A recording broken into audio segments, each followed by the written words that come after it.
Oh, all good. We're live. I didn't wait, bro. Wait. We're All right, live. let's do it. We didn't even, guys. 3, 2, 1.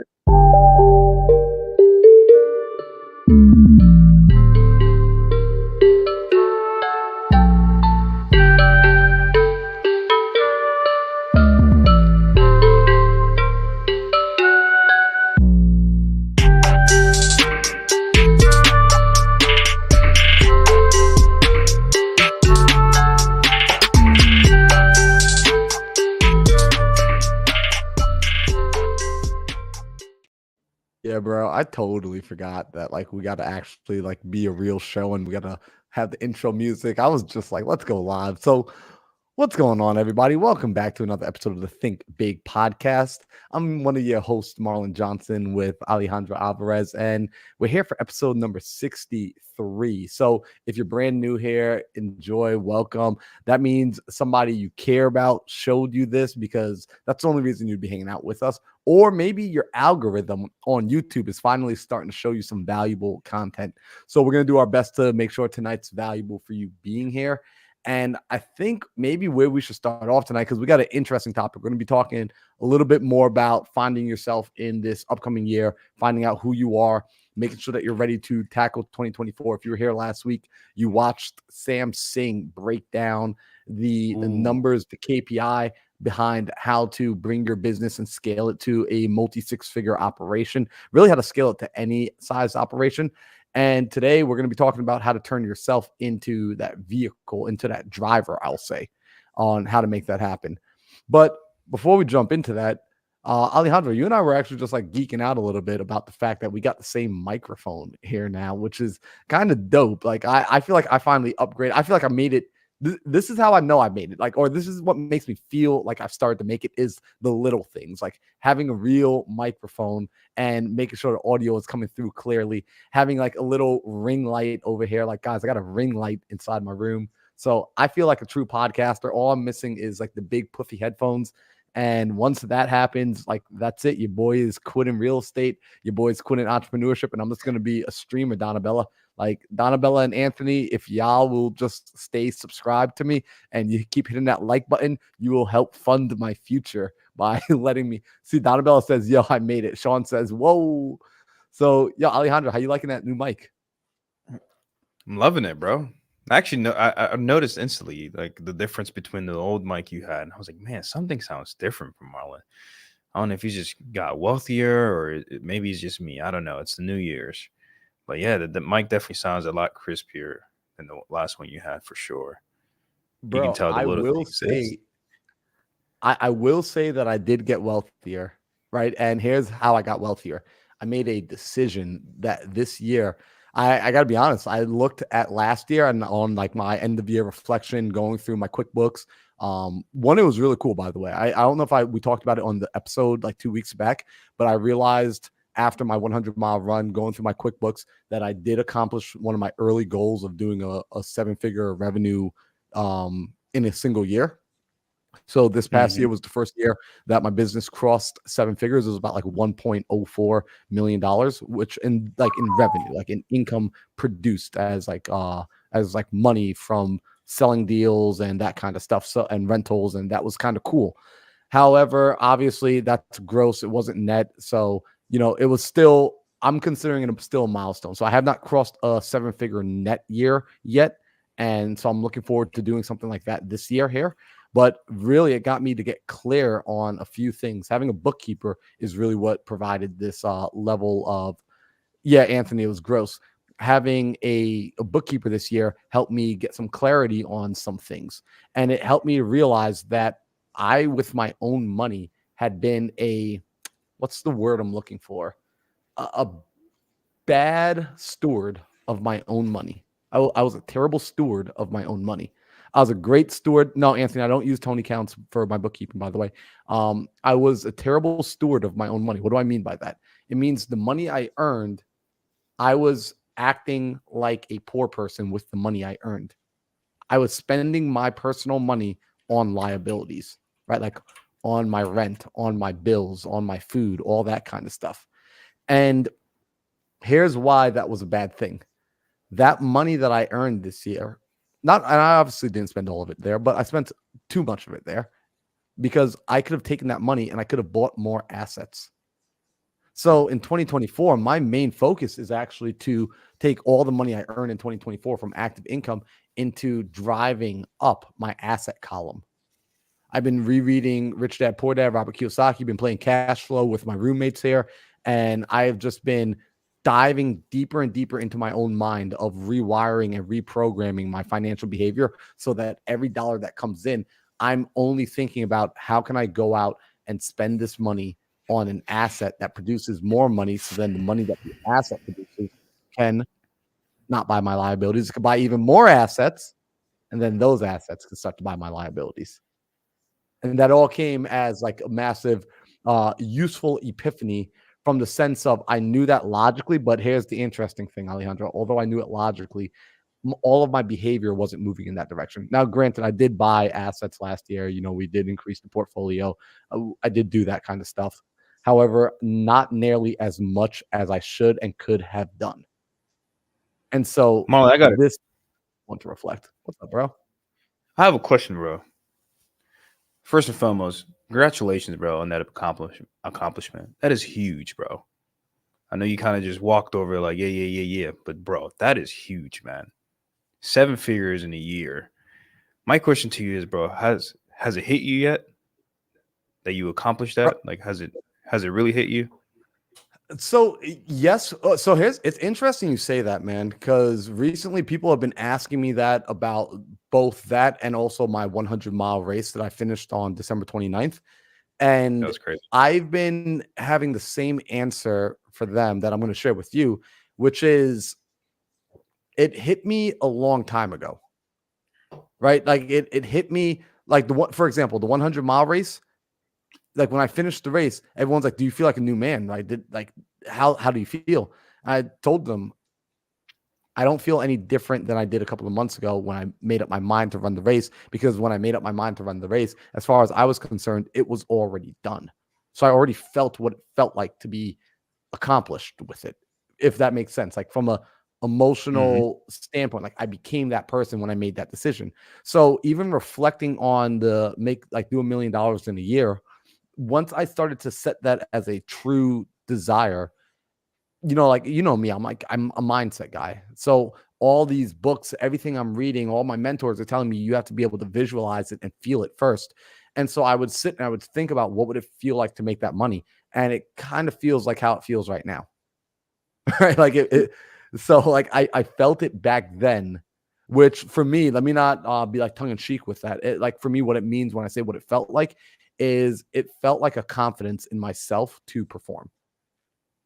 Right. It felt like a confidence. So that feeling that I started to finally feel that I ultimately like the $1 million represented was a feeling of self-confidence in my ability to provide and take care. And so now this year I want to do more because that was $1 million gross. I want to do millions net because there are some major goals in my life that I'm setting for myself. One of which is a major goal for most young men in my position, which is I want to get ready to start a family soon. And so that means before I can go out and start a family, I need to go and become a provider. I need to go and become a husband. I need to go and become a father. Right. I'm not saying go out and make a baby or anything like that, but I need to become that person the same way we became closers before we ever closed our first deal. Bro, that's beautiful. That's beautiful, Yeah, man. man. I'm assuming you already accepted that you're gonna make that net, that $1 million net. Bro, we're making more than $1 million net, dog. More than a million. It's yeah, we're making more than a million net. What I'm really concerned about though is so earlier, I think I saw Anthony. Anthony said, "Do you have any goals on how many properties I want to acquire this year?" And Anthony, that's a really good question. And so I don't have a goal for how many properties I want to acquire. I do have a goal for how much monthly recurring revenue I want to generate as a result of owning assets, which is I want to create a new $40,000 of net personal income to me after all is said and done. So that's my goal for 2024. And that's going to look like purchasing properties here in Arizona. So I do want to put it out there that if anybody, I already actually have 2 guys right now, 2 wholesalers. Shout out to Brandon and Dylan Trana. They are sending me deals. I was at a meetup last night. They've already started sending me deals. Like those guys are on it. I told them I'm buying a deal from them this year, and then I'm taking them out to dinner afterwards. So if y'all have deals in Arizona, preferably Gilbert, Chandler, Tempe, Scottsdale, or Mesa, I am interested in buying both cash and creative. Preferably 4 bedrooms or more. Must have a pool. Must have a pool. So sorry to like put my little plug in there, Alejandro, but I do want to let people know I do want to partner with you. I would like to buy the deals from you. I would like to be your buyer. I have the capital ready to go. I know where I want. I can tell you usually within a matter of 20 minutes if I'm even interested and if I could dive deeper. And if I say I'm going to buy it, I'm going to close on it. So And that you said must have is a pool, Marlon? awesome. Say that again. You said must have a pool? Must have a pool. Yes, must have a pool. Okay. 4 Now, if it bedrooms? doesn't have a pool, like it's got to be like a real steal of a deal. I'm talking like 30, 40 cents on the dollar. But I'm looking for things to buy and hold. So because I want to hold it, I want a pool. Now, the thing that's 30, 40 cents on the dollar, I will do a flip out here in AZ, but I'm preferring to buy and hold. And then, yeah, Anthony, that's a good rule of thumb. 10% entry fee or less is a typical rule of thumb. But what I care about even more than that is interest rate on those creative deals, 3.5% or less. So I like interest rates. So that's going to get me a little bit more interested. If you're like, Marlon, I got something with a 2.5 interest rate, it's a 12% entry fee. Please don't raise the entry fee for no reason, like just to make your assignment bigger. But I do care more about the interest rate. So if that helps, let me know. And if you have something locked up and maybe you're stuck at like 15% entry and maybe you need help negotiating it down, give me a call. Like I will work with you. I'll hop on the phone with your seller if that need be. We can use my credibility. We can use my HUDs. We can use my bank statements. That's not a problem. I'm more than happy to help speak and negotiate deals down to where they need to be. That's how I've done deals in the past where I've had people bring me properties that weren't even under contract. But this does not mean bring me deals that is like somebody is still kind of cursing you out on the phone. I mean, like this needs to have been progressed. Like the conversation should be like, hey, they are ready to go. I just don't know how to structure a solution. That's more like, let's connect with me on that. The best way to get a hold of me, DM me on Instagram. And if I don't answer right away, DM me again. If you only DM me once and you don't follow up on me, shame on you. All right. Interest rate less than 3.5%, Donabella. So basically under 4%, but closer to 3.5. All right. So manifest that for me. Like, let's see that happen. Let's get you paid. Let's get me paid. Let's do a deal together. How freaking fire would that be? And then we could even like do like a YouTube video at the house. That would be absolutely amazing. Hey, Marlon, I have a question for you. You have way more experience in buy and hold than I do. I've always stayed away from with properties with pool, just from like my own research and like horror story of like having tenants with properties in pool. What are your takes on that, man? What made you want to buy those with pools? I'm interested to know like what experience you have. I live in Arizona and it gets hot in the summer, real hot. Okay. So no, as far as like, so for me, it's more about being able to leverage the property as a STR, short-term rental. And so the amenities, that's very much why. And then also because it is Arizona and I want the appreciation from having a pool at the property as well. It becomes in other markets, like in my market, like Milwaukee, if you told me there was a pool back there, I would not even touch it. I wouldn't even look at it. But here in Arizona, absolutely. In New York, I wouldn't look at it. But this is a place where a pool is used almost year round. I mean, like even the other day, I was out for a run and like we're getting granted like 35-degree mornings out here. In fact, this morning was 30 degrees. And even with it being like this chill, the middle of the day still warms up to about 60, 70. People are jumping in their pools. Kids are coming home from after school and they and their friends are jumping in the pool. So a pool is somewhat of a year-round thing out here in Arizona. That I'm willing to take on the risk because I think the value add is worth it. So it's based off the market you're in for the pool. Mm-hmm. Make it worth it with, okay, that makes sense. Yeah, man. Yeah. So sweet. I know that had absolutely nothing to do. I almost really want to talk about the bucket system as well, but I don't know, dude. Is there a way to share your like iPad screen with StreamYard? Have you figured that out yet? I think I've done that before. I feel Um, like you did it before. I don't know how you did it though. I just joined StreamYard with my iPad and Is that what you did? on. But if I join Mm, StreamYard with my iPad, I feel like what's going to end up happening is it aren't I going to get feedback when I get like audio feedback? yeah, that for Because sure guys, like you what I will want to get. be able to, yeah. So it's not even worth it. We'll do it like another day. I wanted to do like a really dope breakdown because of that whole bucket system analogy that I was just talking about. But if I'm not going to be able to draw on it, then it's not worth it for me. So let's go ahead You and can let's mute it actually talk too. about tonight's. What's up? No, no, I'm saying you can mute it too, so that way you won't get the feedback. It's like you with iPad. I don't know if your iPad lets you, but it won't let you mute it. It'll just put it to a very bare minimum volume, which it's sometimes manageable. Yeah, you know what? We'll play it safe. I don't want to experiment. Maybe we like offline we'll try it and we'll play around so that maybe next Yeah. time like how many of you guys like would y'all be down if like I did a whiteboard session with my iPad next time? Like drop like a fire emoji in the comments if you'd be down for me to do a live whiteboard session on one of these Think Big podcast calls. Basically, not a full blown masterclass. I'm not going to call it a masterclass because it won't even remotely touch what we do in the master classes. However, it would be, I'm a visual learner. What up, Brandy? I didn't know Brandy was hanging out in here tonight. So I want to be able to do that for y'all. All right, cool. So I'm seeing some fire. Anthony's saying yes. Wayne's saying yes. Brandy's saying yes. What is that? Amherst?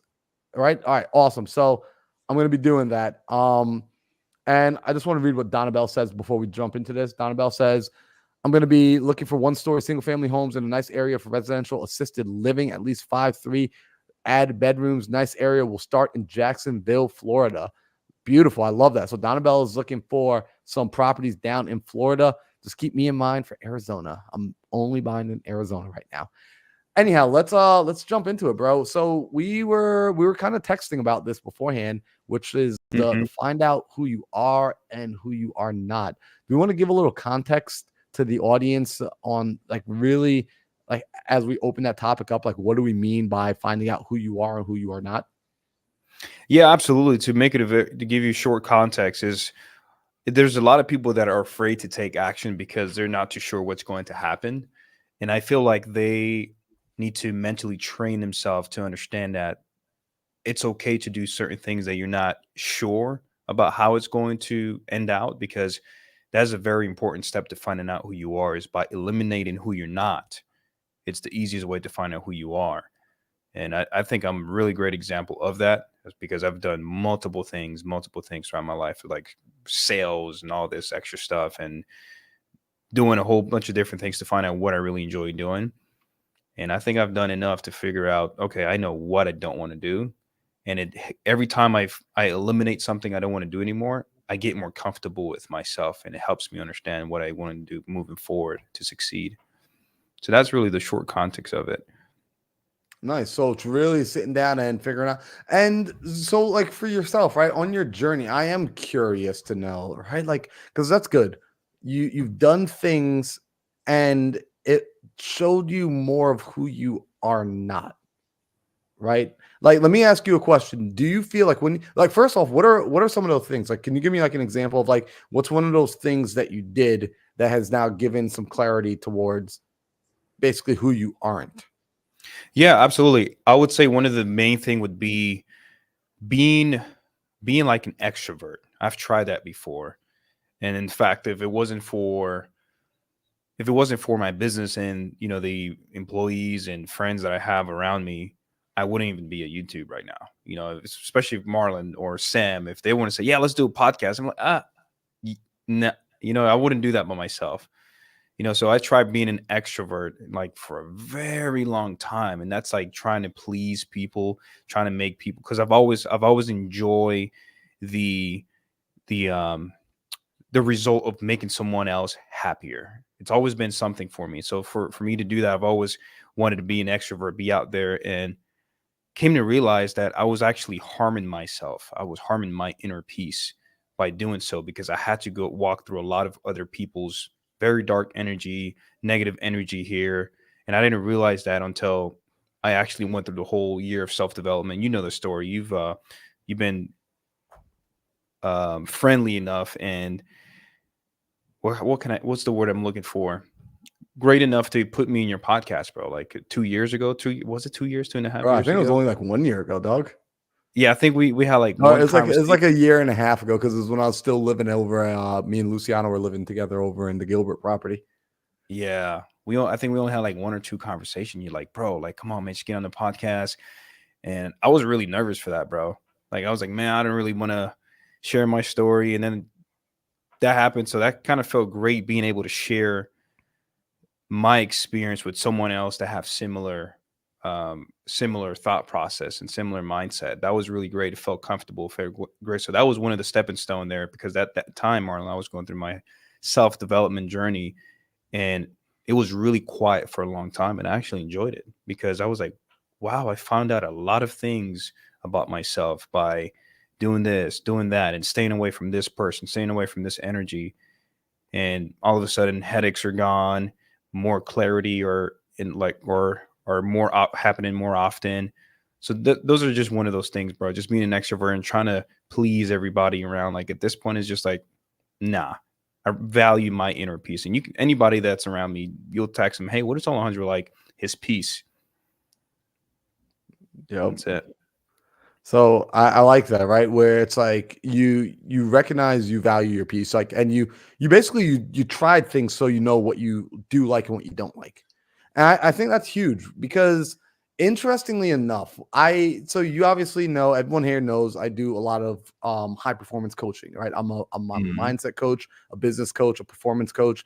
And when I work with people, so I like diving in deep, Mhm. always. And upon those deep dives, what I find a lot of individuals, entrepreneurs, typically struggle with at some season in their journey is there's a level of, we want to get things right, and we, not perfectionism, but perfectionism. Yeah. There's a level of, we just want to get it right. And so because we don't want to mess things up, we end up standing still. We end up, basically, what's the word I'm looking for, Alejandro? It's procrastinating. We end up procrastinating on taking action, not realizing that through the action, I'm going to discover much faster if this is for me or if this isn't for me. For example, when I got started in business, like maybe people here, I started wholesaling, and wholesaling was helpful. Right. I didn't love it. I actually knew I didn't like it from the very beginning. However, there's so many things about it that I absolutely appreciate and wouldn't replace for the world, because it gave me a deeper understanding of myself to know what I do like and what I don't like. For example, when I was making calls, I got good at being able to do sales, do closings, follow a sales framework and the script and all that good stuff. However, I still didn't like it. Even when I was closing deals and making money, I still didn't enjoy the process. But what I discovered was, I would convince myself to make the calls. I would convince myself to do the work by opening up my cell phone and putting it on a tripod and streaming my calls live. I don't know if you remember when I used to do that, when I used to stream my calls live on Instagram, and Mhm. I would coach my calls while I was making it. So I would have the seller on mute and I would say, all right, guys, like, this is what I'm going to say to her right now. This, and this. Here's the situation. Let's jump back into it. And I would unmute the seller and I would start to say the things. And that's how I got myself to make all the calls. And I started to learn, whoa, I seem to like this teaching and this coaching and even this social media thing. If for nobody else's benefit, I enjoy it. And I started to learn more about myself, which was Mhm. interesting because I grew up a person, especially finding out that, like, I actually enjoy being on camera. I grew up as a person who didn't like being on camera. You will have a hard time going to my mom's house, like the house I grew up in, Alejandro, and finding like pictures of me as a kid. You'd find it's just dang near impossible. right? Because I stood away from it. But by going through and doing some of these tasks, by getting started in the business and just taking a lot of imperfect action, I started to realize, wow, there are things that resonate with me. There are things I like. And I think people on here right now, some of you, you're in that position where you're looking for your lane. You're trying to discover your lane and you want to pick the perfect lane first. And you don't want to pick a lane until you know it's the perfect lane. Well, I'm sorry to tell you that that's really freaking difficult. I'm sorry. It's like trying to figure out your perfect flavor of ice cream without ever having eaten ice cream and being unwilling to sample anything. How are you ever going to figure out which flavor of ice cream tastes the best? That's why we get these little spoons and we try like a little bit of the Oreo, then the chocolate chip, then the birthday cake, then the caramel pecan, right? We try all the different flavors. Inside your business, inside your life, inside this game of entrepreneurship, I want you to be comfortable going in and trying the different flavors, because as you start to discover what you don't like, right, you're going to pick up a lot of flavors and go, oh, this is gross. It's going to lead you to a more definitive, this is what I do like, right? This is what I enjoy. This is what works for me. And the strength that comes from that knowing, right? Like when you actually are able to close off roads and like close off lanes and cut off other options because you have already attempted them, you've already tried them, and now you can move forward with so much more certainty. There's a lot of power to that. In fact, I remember I was talking to a gentleman a few weeks ago. I ran into him at a coffee shop. He's out here. I'm blanking on his name right now. It's going to come to me. It's Andrew something. I forget his last name. He's doing a lot of expired listings here in Arizona. He's a realtor. He's been crushing it silently, just hitting up expired listings, which, by the way, if you're looking for a good list to hit, expired listings, because these people were already motivated to sell their properties. But he's hitting up the expired listings. He's doing his thing. And he and I were talking about the fact that he felt like with what he discovered now with creative financing and investing, that he's like, man, there's so many things. Like if I had known this earlier, I could have done so much better. I said, but check this out. You have been aggressively, since you figured this out, you have been aggressively attacking the market more so than people who have been doing this for 3, 4, who found this out 4 or 5 years ago. You've been outperforming them like 20x, 30x. Do you know why you're outperforming them? You're no longer asking the what if question, because you've already walked down the path. You've already taken your time to go down the path of the other way, of the what if. And so you now have way more certainty. There's a power in certainty. And that certainty sometimes truly only comes, in my opinion, it only comes when you either have such like an unwavering faith, and typically unwavering faith comes from experience. It comes from the wisdom of gaining a skill of doing something time in and time out. So I love that. You know, it's also something really sad, Marlon. Let's hear it, bro. And you know what? You do coaching, so I would love to see what advice you would have for people with this mindset I'm about to tell you. There's a lot of people that I've talked to in the past where they're stuck. They're stuck and they can't move forward. And as soon as you give them advice about something, you know it works, they start to give you instant excuses on why that's not going to work for them, even though they have never tried it before. That is one of the saddest things, bro, someone can tell me. Especially like a lot of the times, bro, hey, man, I got this going on. I want to do this. I want to do this. What are you doing right now? Oh, okay, great. Do this. Yeah, but if I do that, this is going to, have you tried it before? Nah, man, I just know it's not. How do you know? Bro. So I'm like, it's funny. I was like rereading The Power of One More recently by Ed Milet, and today I was just reading about this, which is essentially what people have is, and I'm pulling this straight from the book actually, which is so funny, right? It's, we're gonna check this out, right? Like it's a confirmation bias. People have what you're referring to is called confirmation bias, which means let's I'm going to go a little geeky on this. There's something inside of our brain called the RAS, the reticular activating system. The RAS. The RAS is responsible for the things that you are aware of, that your conscious mind are aware of in your environment through your senses. This is the phenomena that when you buy a Tesla, somehow you just magically see Teslas everywhere. When you start getting interested in buying a Ford F-150, somehow when you're driving down the street, it's almost like everybody just bought a Ford F-150 out of nowhere. And so your RAS is now beginning to show you things that you tell it are important. It filters the information, it filters data for you because your mind would be so overwhelmed with all the processing, all the data from your day to day that if you didn't have this filtering system, you would just be stuck and paralyzed with just information overload. So everyone's RAS is trained differently to filter for different things in their life. You and I, we are real estate investors. So our RAS is filtered to find us real estate opportunities. We see opportunities where other people just see like crappy houses. A buddy of ours that does stocks, right? Their RAS is filtered to see discrepancies in the open market and they trade on those discrepancies.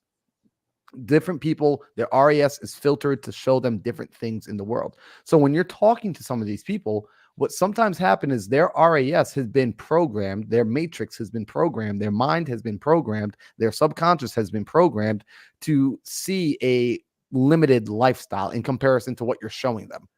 So you're showing them a larger opportunity, a bigger opportunity, but their RAS is trained to see smaller opportunities. You're showing them a $500,000 a year life, but their RAS has only been trained to see a $50,000 a year life. And so what happens, because their RAS is trained to see this, their minds also now begin to look for all the evidence in their life that correlates and agrees with the way the RAS is programmed. So this is the confirmation bias. This is the now everything I see, everything in my world is confirming what I already believe about my world. Does that make sense so far? That everything I see in my world is confirming what I already believe about my world. This is why people typically stay stuck in their position in life, whether it's a good position or a bad position. Everything confirmed is confirmation bias. For example, right? And by the way, you and I are not special. You and I, we have confirmation bias as well, right? For example, I believe, this is my personal belief, that everything happens for my favor. Everything happens in my benefit. So when things happen to me, right, like my car just recently when I was up in Sedona had an issue and I had to get towed all the way down from Sedona back down to Phoenix.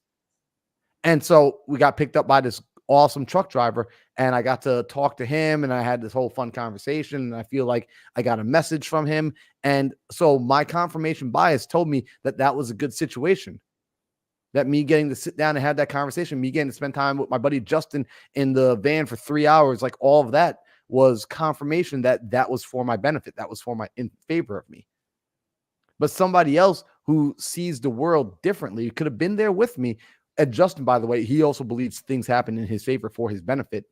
But if we had been with somebody who always feels like a victim, that same scenario, their confirmation bias would have told them that, man, my car's always ruined and this cost me so much. And so if I try to convince them otherwise, I would be fighting against their confirmation bias. So in order for me to get them to begin to see something differently is we need to train, we need to feed a new program to their RAS first. We need them to accept a software upgrade, if you will.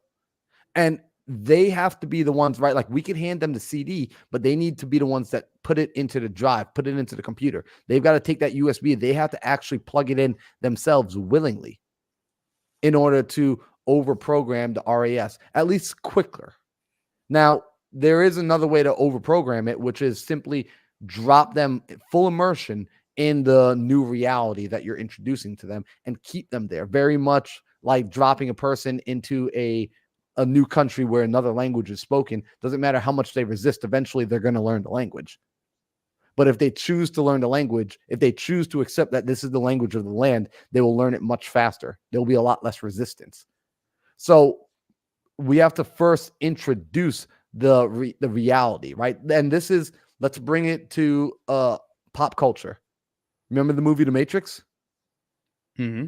Right? What does Morpheus do in the very first Matrix when he's sitting with Neo? He puts out his hands and he says, you could take the red pill, right?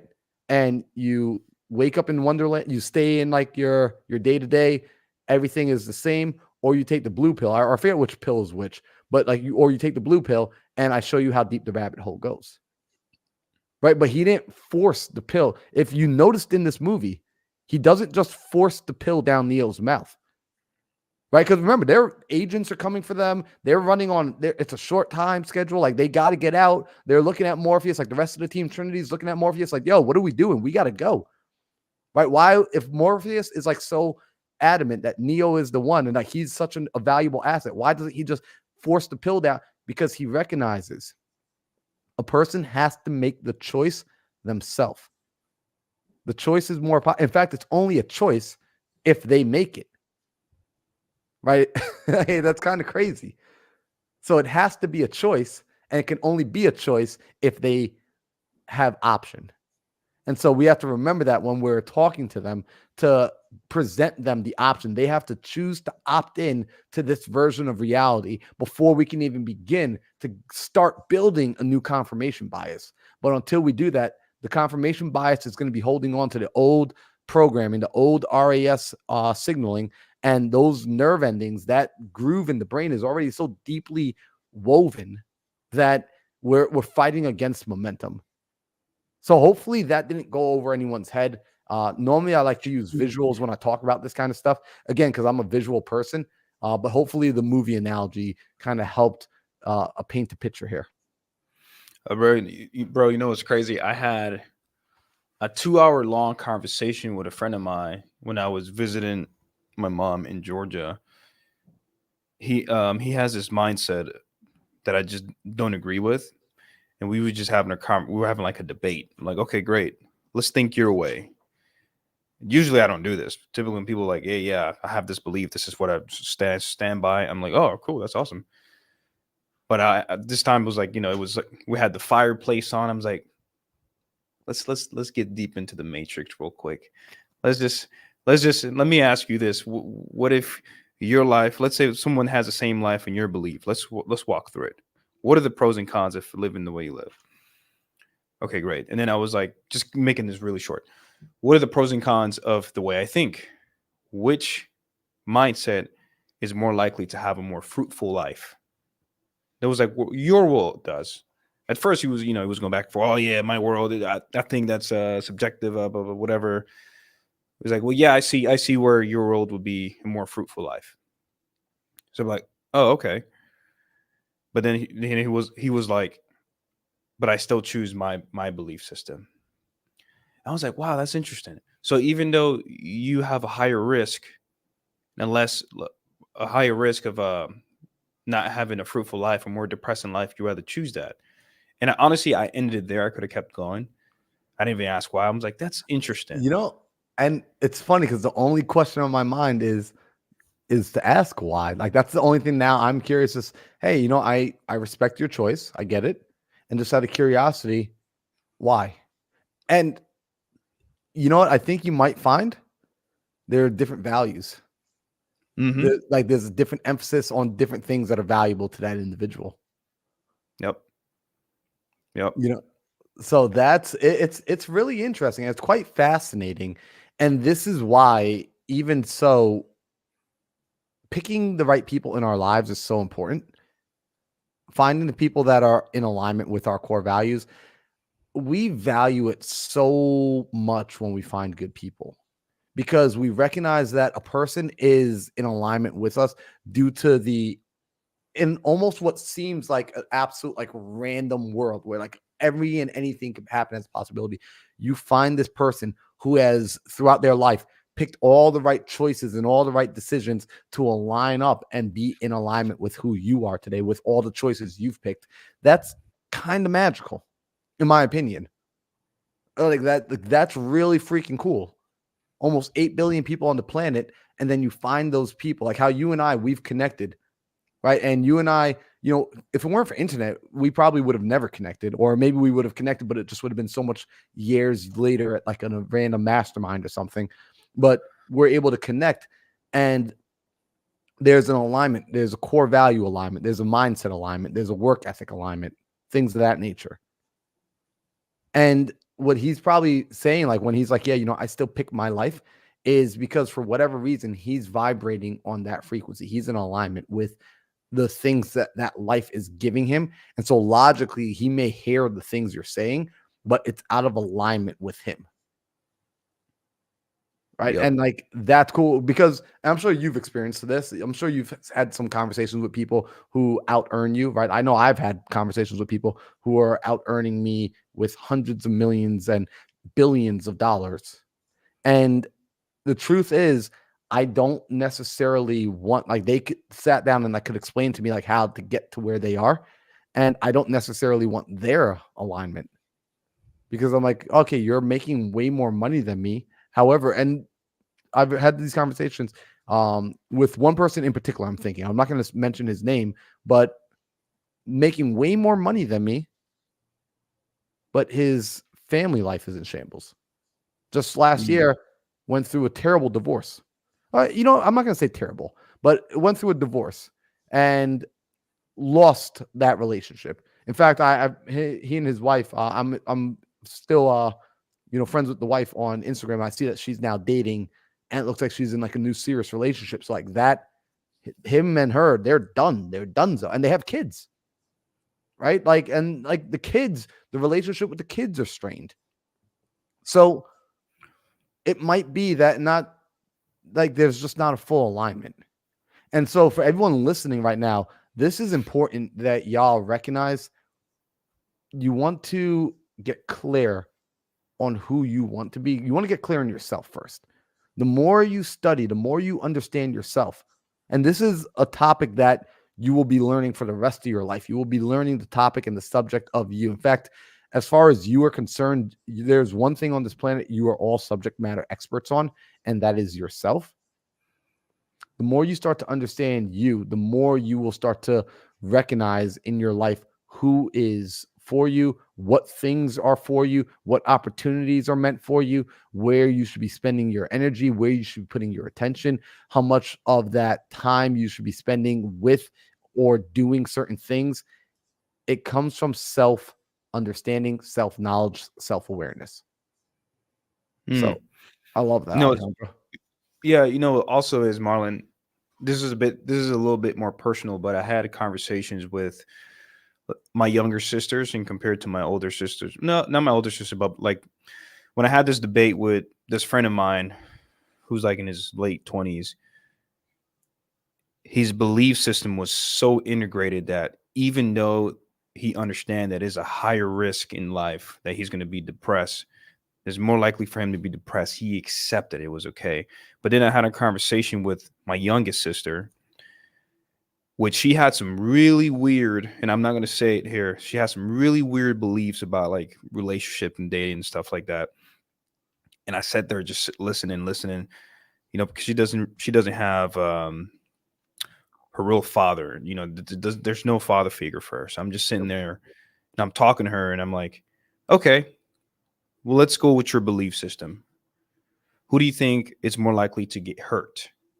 This person or this person? She was like, oh, yeah, my belief, I would get hurt more. Bro, we had like an hour conversation. We were sitting down by this little place where they sell like hot chocolates for $10, which is ridiculous. It tastes like booty. I'm like, what?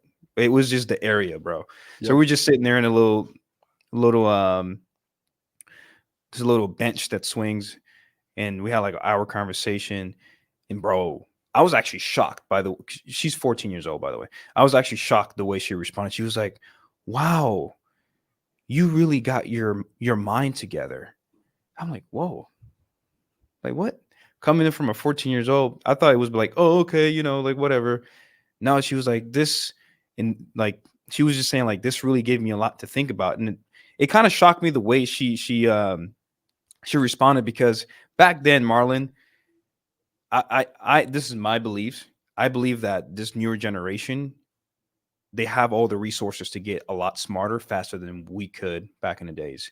So the way they speak, it's a lot more advanced than it was for us back in the day. At least for me, my life experience was a little bit different. But she was like, "Yeah, man, this is, you completely changed the way I think about dating and this and this and that." And people are like, "Wow, 14 years old talking about dating stuff." I'm like, guys, we're in a new generation, man. As soon as they're like on their iPad, they're looking at stuff about dating. Really, really, really young age, which is insane, and it's actually scary at the same time. But we had this conversation, and I saw the whole mindset she had shift from this is. I asked her this question. I was like, what do you think about sex before marriage? That's one of the questions. She was like, "Oh, that's extreme." I'm like, "Wow, okay. Why is that? What do you think that?" And I'm just listening to it. I'm listening to her what she's saying, and then I was like, "Okay, great." And then I was like, "Well, check this out. Let's go with this topic here. Let's say, you waited your whole life and you actually get married and then you have kids, but let's say you don't. Let's say I was dating in fifth grade 2 years. That's crazy. I was like, well, let's say your life, who's going to be hurt? Who's going to be more likely to have a very sad life?" And she was like, "No one has ever asked me that. No one has ever asked me that." And I look at it differently now because I see how my life can end up terribly if I, more horrible way if I, you know, don't get married or wait to get married.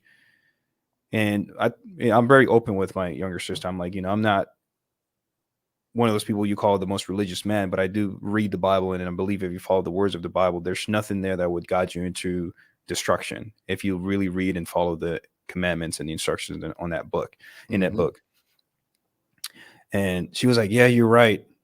That really makes sense." And I can tell throughout the week I was staying there, she was a little bit more, she was like deep thinking for the whole time I was there. She was like, "Wow, this is something really different." And then what's crazy, I asked her, I was like, "Hey,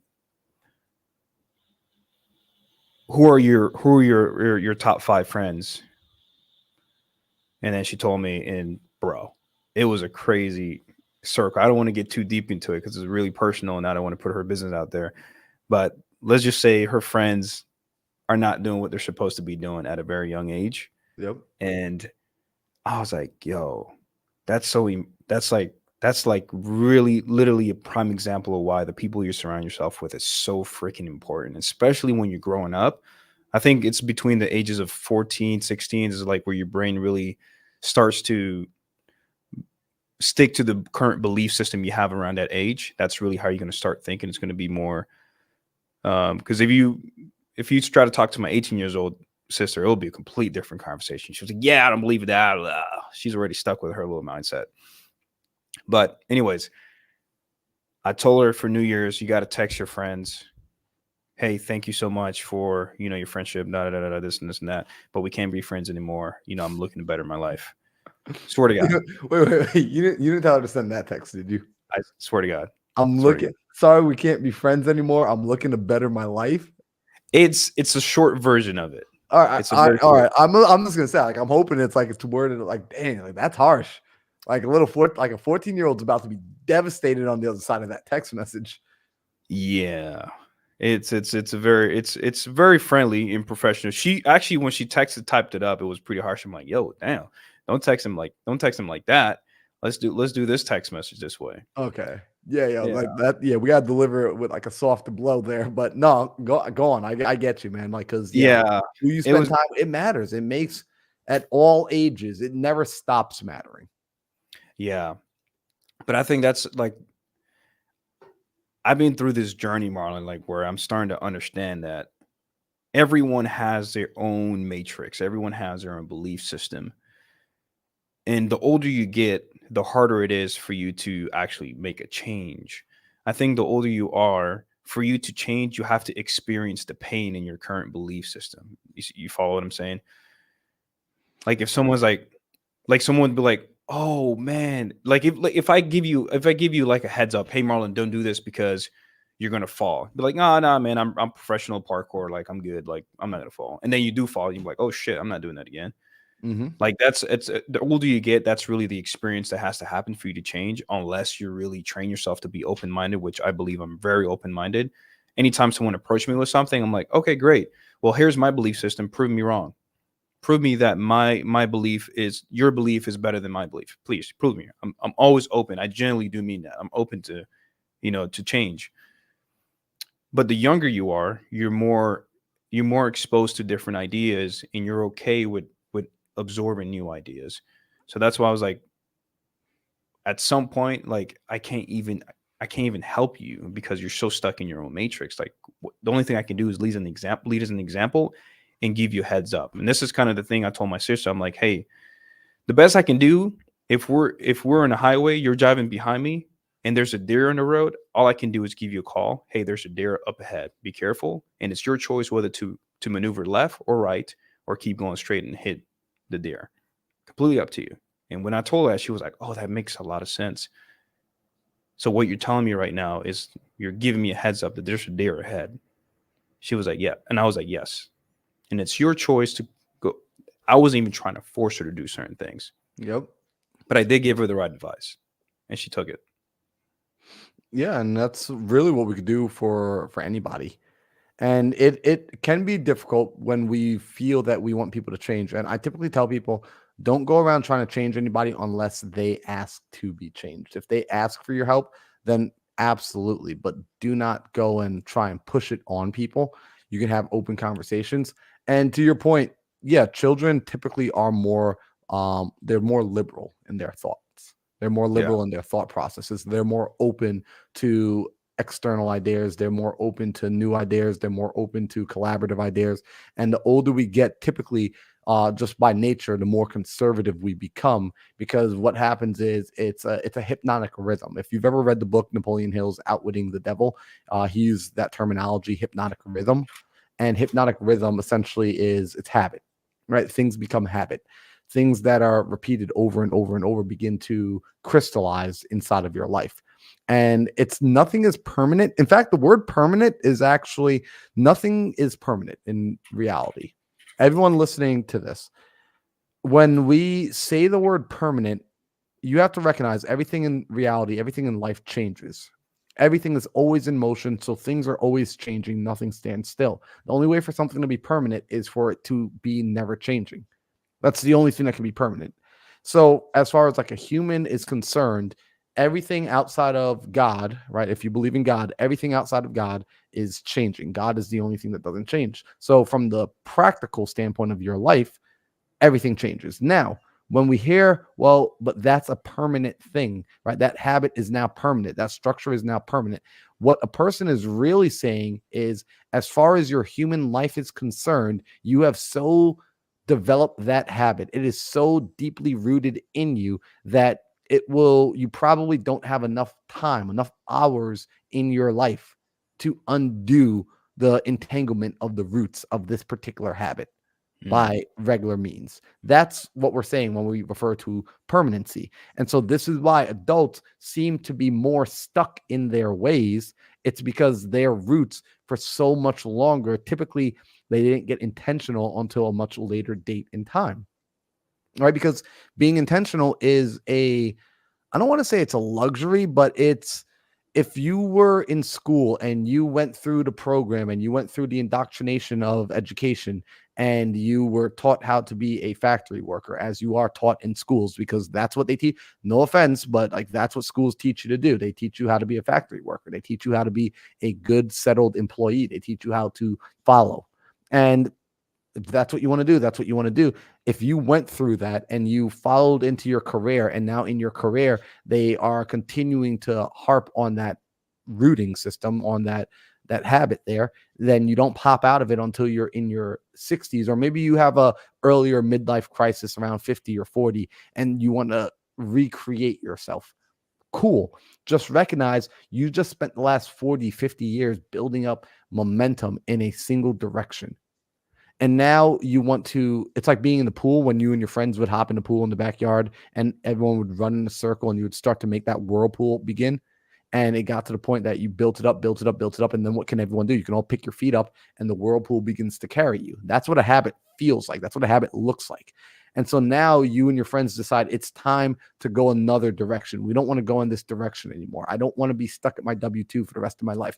I don't want to work paycheck to paycheck. I don't want to be in a situation where I'm 6 bad months away from being bankrupt. So I'm going to go in this new way of financial freedom that I just learned about because I've been watching the Think Big podcast. I've been watching the different things on YouTube. I've been listening to Bigger Pockets, Grant Cardone, Pace Morby, all these guys, Bob Proctor, Tony Robbins. I've been learning about a better way of living. And so now I want to go in that opposite direction. So you think in your mind, this is what you think you're going to do. Stop and just start walking in this opposite direction. However, keep in mind, you're still in that pool. What happens when you stop, you put your feet down and you turn around? You still now have all the waves crashing on you, all that momentum that you've been building crashing up on you. In fact, the most difficult time to change, right? The most pressure you're going to feel is in the early part of turning around and starting in the new direction because you have all the resistance now. Before, what was a tailwind is now a headwind. Your tailwind just turned into a headwind because you changed direction. Right. And for anyone that doesn't understand the terminology, tailwind and headwind, this is like when you're running or you're biking and the wind is either to your back or the wind is blowing directly in your face. And it feels great when you're riding your bike and the wind is on your back. It feels awful when you're riding into the wind. So I want to emphasize this for people that are listening, that when you're looking to make that change, when you're seeing adults who are making that change, have grace. Have grace with them, have grace with yourself, and recognize when you're thinking, man, why don't they get it already? They might intellectually understand. I'm just saying there might be an invisible whirlpool that they're still fighting and combating against. So just look, are they pointed in the right direction? Not necessarily how fast are they going, but are they pointed in the right direction? Well said. It's beautiful, man. Heck yeah, bro. Dude, I just realized what time it is. It is 6 o'clock. We somehow made it to the top of the hour. Also, Anthony Johnson said Alex Hormozy. Yeah, that's one of those names. I should have mentioned Alex Hormozy. That's a name that absolutely should be mentioned. And let's see. Actually, Anthony said he quit his job as a GM for 11 months, 4 months ago. And it's been rough for sure. And Anthony, that happens, right? Like, first off, shout out to you for quitting your job. That's a big step. It's big, it's scary, it's audacious. Congratulations for doing it, though, because most people talk about it and they never pull the trigger, which means you are someone who's not afraid to bet on yourself and give yourself that grace, recognizing that it's going to be tough, right? It's going to be tough. This will be the toughest times. And if you're able to push through this, not if, when you push through this, these are the things that build you. You're now gaining all the strength. And when that whirlwind is done, now the new momentum that you get to build, phenomenal.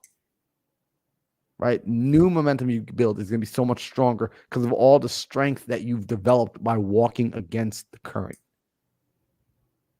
And also, Anthony, I would love to input on that our whole life we've been programmed to label certain things to keep us away from success. So I want you to be aware of that. So when you say things like it's been rough, be careful how you accept that statement. Make sure you're not accepting it such as it's rough and that should probably go back. It should be it's rough and this is exactly what it's supposed to feel like before I reach my success, my journey. This is the whole point of leaving my 11 years old job so I can go through quote unquote rough to get to my goals. So just be careful how you label those things because throughout our whole life we've been programmed to label certain things to stay away from being the 1%. And this is crazy, bro. It's like people always want to argue about, certain things and this and this and this and that. You do realize there's the 1%ers. There's a reason why there's 1% because 99% of the shit you think all day, it's not correct for you to be success, for you to get to your goals. So keep that in mind. It's like you have to rewire almost everything the way you think. The only thing I didn't rewire, it's the way I take care of people. That's the only thing in there. I've always been a great soul. At least this is from my personal belief and what I hear from people that have been around me. Hey man, you're a great soul. You take care of me, etc. Everything else has been rewired, and I'm still working on it till this day. It's just part of the journey. Yep. Dude, Park love it. bench. Absolutely love it. So, guys, hopefully this was a helpful episode for y'all. Hopefully it gave you some food for thought, really sitting down and thinking about really just diving deeper and going a little bit more into your mind. Next week, when we are back here, you're gonna see hopefully the three horsemen will be back up here. I think Sam's on tour, by the way. I don't think we mentioned why Sam wasn't even here. Sam is on tour. He's touring across the West Coast right now, California, doing some speaking gigs. So he's actually speaking tonight. So make sure to go to Sam's Instagram and show him some love tonight. We will be back here next Tuesday at 5 p.m. Arizona time. I am not sure yet what next week's topic is going to be. I got to look at what we've got planned, what we got coming up. However, this year I do want to have some more guests on the podcast. It was really fun. A few months back, we had a few different guests. So I'm looking forward to bring some new people on. What I want to do is, if there are people that you think we should interview, if there are people that you think we should have a conversation with, please let us know. Also, I would love to start talking to people outside of the real estate industry. What happens is sometimes when we stay inside of the same space, we sit in an echo chamber. So don't be alarmed if you start to see guests come on here who are maybe coming from different industries. Maybe it's somebody that does telecommunication. Maybe it's a person that runs an insurance brokerage. It might be things that have literally nothing to do with real estate. It might be an athlete. I want to be able to expand our horizons and expand our knowledge base.